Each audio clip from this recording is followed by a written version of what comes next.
The first day of the new year is just 12 days away, and many are looking forward to putting 2021 in the past. And for some, it also means it's time to make a resolution or two for 2022. But the question is, are you setting yourself up for failure?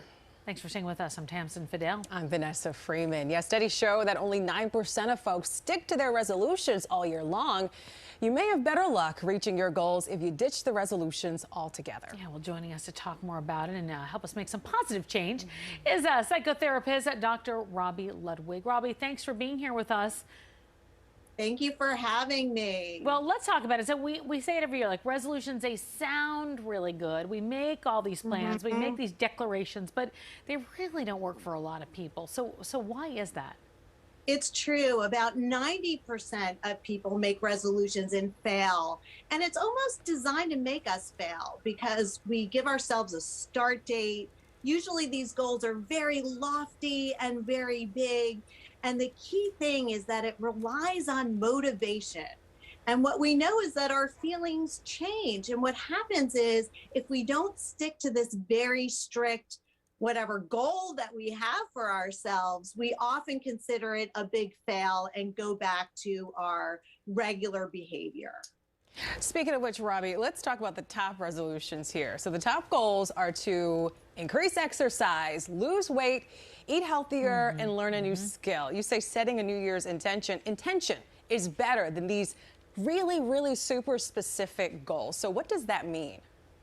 Yeah, so intentions are way more forgiving. It's a reminder of what we want to achieve. And very often we can make small goals to get there. And it allows for us to have small transgressions. So let's say you are off the mark on one day with an intention. Each day is a new day to remind yourself of what you want to achieve.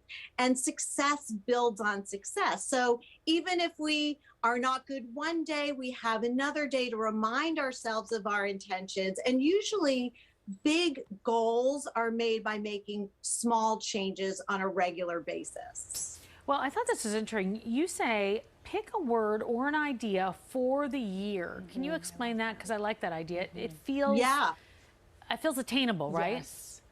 It does. And words are so powerful. So if we pick a word that resonates for us. So for example, my word last year was rise to the occasion.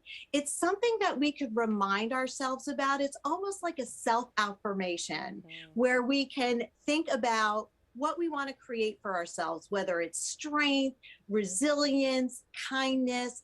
These are usually words that inspire us to make a change. Maybe it's once a week, but whatever it is, it allows us to be a growing human being, a becoming. We get to engage in becoming a better person in a way that feels meaningful to us. I love that. Almost like a daily mantra, just to get your mind right. It keeps you focused though, right? Yeah, I love that.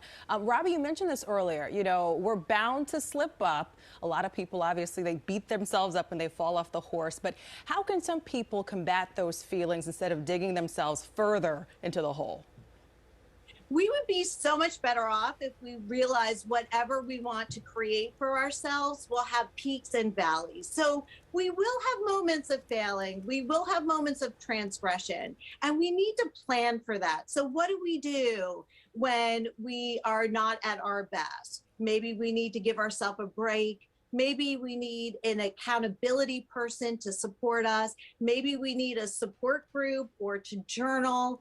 But it's very important to include failure into the mix of achieving, because no goal is achieved without failure along the way. It's just about keeping resilient and keeping on purpose.